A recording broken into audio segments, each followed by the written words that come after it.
You want to abuse an old dog, have fun getting your address leaked. One day I was on my evening walk with my dog and we came across a small dog standing in the middle of the street shaking. Its hair was matted, had mange, ridden with fleas, one eye swollen and sealed shut with mucus, nails so long it was walking on the back of its paws, malnourished, and quivering.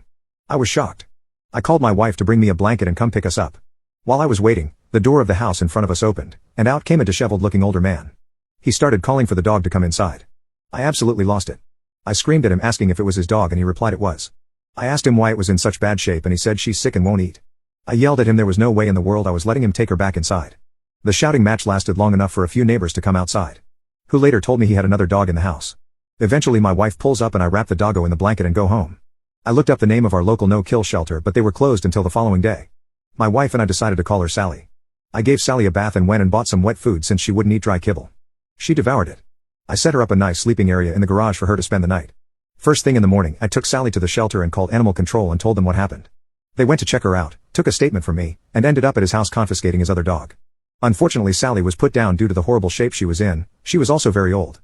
Here's where the revenge begins. This old jerk's house was on the route I took to walk my dog twice a day. My dog liked to take a dump about 2 houses before we reached his. Perfect. Now I didn't need to carry bags of poop all the way back to my house. I started tossing them on his roof twice a day.